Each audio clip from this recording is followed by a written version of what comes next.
hijacks your focus, my focus, the way it zaps our energy, takes our energy away so much, and it can terribly frustrate our hope.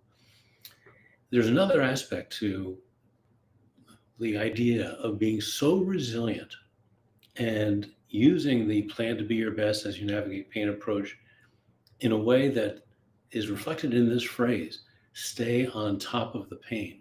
I remember when I was going through the first three surgeries, and the nurses were reminding me to always take the pain med right on time, or even a little ahead of time. Sometimes they would even deliberately give me a shot of morphine 10 or 15 minutes before the next scheduled one. It was even very important to do that. And through all seven surgeries, and even in the pain that I'm dealing with every day now, the idea of staying on top of the pain has taken on a new meaning, just not just for the meds, always taking it ahead of time, and especially if you can tell that the last dose of pain was wearing off. Think in terms of being very careful, but taking the medication ahead of time to stay on top of the pain. That same concept applies with our resilience and our finding our own unique way of thriving. In this past week, as I shared with you on Friday when I was live, and if I'm diving into this too soon, if you're connecting with me for the first time, hi, I'm Rick Cram, and this is the excuse me, hi, I'm Rick Cram, and this is Plan to Be Your Best Live. I go live every Friday at noon and Sundays at 3, all times Eastern. And whether you're watching this live, I'm glad you're here, or watching it, the recording of it, what we're about to do is go into how to use the 3 steps of resilience to stay on top of the pain. As I was saying, on Friday, I was sharing the different things that I was doing when I was in the pit for the past couple of weeks. It was a very extra painful time. I was way above baseline pain. Baseline for me is generally 1 to 2 dozen random blasts of acute pain in various, very different parts of the knee, from the kneecap to the outside. Sometimes it feels like a tissue being torn. Sometimes it feels like a hammer hitting the kneecap. Other times it's like an ice pick going into the top front or side of the tibia. And this time, though, it was maybe 3 or 4 times baseline for the past couple of weeks. I'm not sure if I'm back to baseline just yet, but I'd like to think I'm getting there. The point I'm trying to make is that I was in the pit. It was a very low time over the past several days, especially last Tuesday, Wednesday, and Thursday. And then I started coming out of it on Friday, and and I hope you'll take a look at that live video, the recording of it, because I describe the important things to do, the good work, the hard work in the pit. And I'm going to share with you what I actually was reminded of and learned again, if you will, coming out of the pit and revisiting the things that I need to be sure to do that actually is going to help prevent me from going into the pit. This is another way of looking at our resilience. We'll use the 3 steps of resilience to basically go into this. Tune in, plan, and be your best. Those are the steps. But what we do in each one of those is absolutely remarkable and can do so much, not just to change a moment, not just to get out of the pit, but also, as we're about to discuss, ways of slowing down that process, slowing down that compiling of pain that drives us further down into the pit in those storms of thought, emotion, and more pain.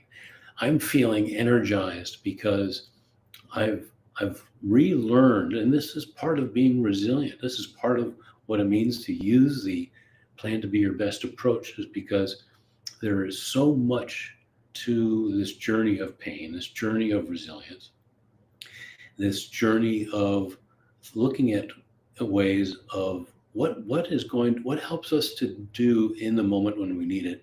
What is it that's going to help us in different aspects of our lives? And pain is something that touches every aspect, every dimension of life, the social aspect, the mental health, the emotional health, the spiritual side, financial, and so forth, work related, you name it.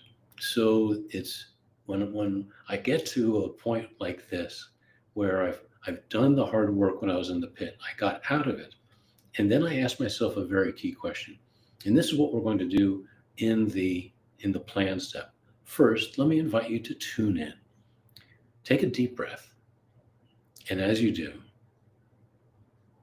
what are your primary sources of pain? If you have something to write down or use it in your type it in your phone, I use my notes as well as documents. I've got for you a free worksheet, 3 Steps of Resilience worksheet. It's a PDF, completely free. You'll find it available on the homepage of my website, rickcram.com. It's about the 4th or 5th section down from the top of the website, where you'll see this section describing the 3 Steps of Resilience. And it's easy for you to just download the worksheet right there. It's a PDF that's fillable, which means you'll be able to use it on any of your devices to type in your answers to the prompts, such as when it comes to this tune in step, what do you need? What are your primary sources of pain? What are your secondary sources of pain? What are those? Where's the stress in your mind? Where's the stress in your heart? What needs to be healed? And when we go into the plan step, we've taken all of that into consideration. And actually, the more we understand about our experience, the more rich and productive the plan step can be. What is it that you can do? And thinking about staying ahead of the pain. If you're in the pit, I'm here for you. I'm with you. I know what it's like. I know how hard it is. If you're not in the pit at this moment, look at what we're going to experience together in terms of the encouragement. We're looking now at, in the plan step, those things that we can control. Think about what's worked in the past. What haven't I tried? Let me share this with you. And this is going to be part 1 of maybe a 2 or 3-part series of Plan to Be Your Best Live. I'm going to share with you what I learned recently through this spring. And I was able to identify what I need to do using the Plan to Be Your Best approach to live with my pain journey for the rest of my life if I never find relief. It's been nearly 6 years since the 7th surgery. Nothing has worked yet. And I'm now talking with doctors about some pretty extreme measures. Some of them are saying don't go as far as even an amputation. You'll still have the pain. I'm going to try something called a spinal cord stimulator and see if that can help. But I was able to identify through the course of this spring those things that I'll need to do, both in terms of surviving this and being resilient and thriving it for the rest of my life if I never get pain relief. While I was in the pit last week, it was a tough time. And there's that anxiousness, there's that urgency for relief. There's that urgency for help. And I eventually did a number of things. Take a look at the video from Friday, the 18th of July, and you'll see I outline very specifically those things that I did, how I make that a productive time. As you'll hear me say, it's not an idle time of lamenting, but it's actually good, hard work that got me out of the pit again. But now, thinking about, and this really struck me, it really hit me on the top of the head, like, why didn't I think of this before, which I have many times. I need to keep revisiting those things that I'll need to do, that I've written out and I'll share with you now, to stay on top of the pain. And that some of them will actually be what we do when we are down, when we're feeling depressed, when the pain is overwhelming, when we're even in the pit.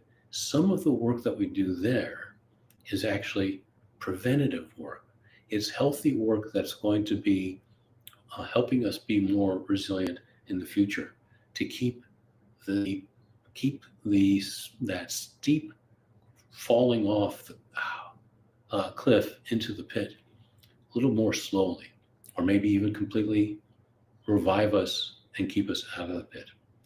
I'm going to say the first thing that I wrote down when I initially made this list earlier this spring was that I needed to express more exactly what I'm experiencing, and in different ways. I found during the course of the past couple of years being intentional about working on healing some of the trauma I've experienced over the years, that one of the keys to being able to heal some trauma that I experienced from the injury in the first 3 surgeries back in my late teens was to express, not just writing it out. It's not enough to think about it, to dwell on it. It's not enough to write it out, although that's helpful. Saying it out loud. I've even recorded some of my sharing. There was one particular 40-minute time that I was in the car, and I just described every detail of the day of the injury and what I experienced through the first 1 or 2 surgeries. I had not satisfactorily expressed all that I experienced, all that I felt during those years. And I've learned, especially, I'd say I really learned this through surgeries 4, 5, and 6, that the level of pain needs to be matched by the level of intentionality. And one of the things to be more intentional about, especially now with the daily pain and no solution at hand, is to express, talk, say it out loud, whether I'm by myself or if I'm with someone, and basically describe my story, everything that I'm experiencing. Getting it out is basically, obviously, the opposite of keeping it in. And anything that we keep in gets stored up, bottled up, and becomes more and more painful. So the idea of that first thing, we think it and we feel it, whatever it is, that's those sources of pain, then we can write it out, we can say it, and there's a freedom that comes from that that's wonderfully liberating, and contributed to getting to the point where I had this breakthrough this spring and found this new source of energy that I have not felt since before surgery number 7. And one of the things that I've realized to be my best means for me to keep going back to and finding ways to tap into that energy, practicing over and over those things that had led to that resilience, those things that had led to the breakthrough. And in effect, I found myself, as I wrote down that first point, and I'll share with you a few more before we conclude for now. And if you're with me live, or if you're watching this, I'll be keeping an eye out for your comments. Every question that you ask, I'll answer. Every thought that you share is a way for you to express your thoughts, what's going on in your thoughts, in your heart, and to write it out. I will address every comment that you share. And I'm live on YouTube as well as on Facebook. You'll find I prefer this on YouTube. And if I may, please do subscribe and like this and share it as you feel free to. The more you do, the more it encourages me. This is one way in which I am expressing my journey, telling my story, and in a way to encourage you. The idea of my even reaching one person, you, and encouraging you to be your best, to find your own path to building and strengthening your unique resilience, reminding you that your best is greater than the pain, is one of the things that's sustaining me and encouraging me. So thank you for liking it, subscribing it, and letting me know your thoughts. I'm here for you. So that first step, and we're still in that planning step of the 3 steps of resilience. We've identified what our pain sources are. We've identified what our understanding of those, the clarity, the validation of it, the needs that we have. Now, within this plan step, we are thinking through those things that we have control over. And one of them is to express ourselves more and to keep going back to looking at the list of things that created a breakthrough perhaps for a moment. Maybe it's a breakthrough that needs to keep happening over and over again. And it does for me. Experiencing dozens of blasts of acute pain every day is an ongoing process of exercising resilience, but in a way which helps build a bridge to my resilient self in the future, whether it's an hour from now, this evening, or tomorrow, or next week. The second thing that I wrote down was to do this, is to work on my identity. There's a part of being in an experience with so much pain where you lose yourself. But if we go through it right, if we do the good hard work, not only can we find ourselves, but we find ourselves and see the strength in us, see the ability to be more resilient in our own unique way, to see our own way to thrive even through the pain. See the different things that we can do, things we do have control over that can help us navigate the pain. Identity work has been absolutely essential for me. Another thing that I learned through the course of surgeries 4, 5, and 6 was how it shaped, truly at a core, deep level, shaped my sense of self in this way. I started thinking of myself as someone in pain. It was becoming a part of my identity. I identified that. And by virtue of identifying that, I knew what to do to reinforce the who I am and to keep adding fuel, if you will, to the energy of who I am. At that point, I'd already started working with other people with navigating their pain, their grieving, their stress as a trained caregiver. And I knew the power of these 3 questions. What about you is good? What about you is true? And what about you is unchangeable? Through the answering of those questions and spending time with those answers, you're spending time with yourself, your best self. And so, as a part of this past couple of years, doubling down, if you will, on the identity work, it became clear that my new purpose in life, how I'm not going to waste the pain, how I'm going to share what's in Plan to Be Your Best as you navigate pain with those who need it most, was a new me in a way, a stronger me, a person with a purpose. And from just identifying that purpose, committing to it, and acting on it is a source of tremendous energy for me.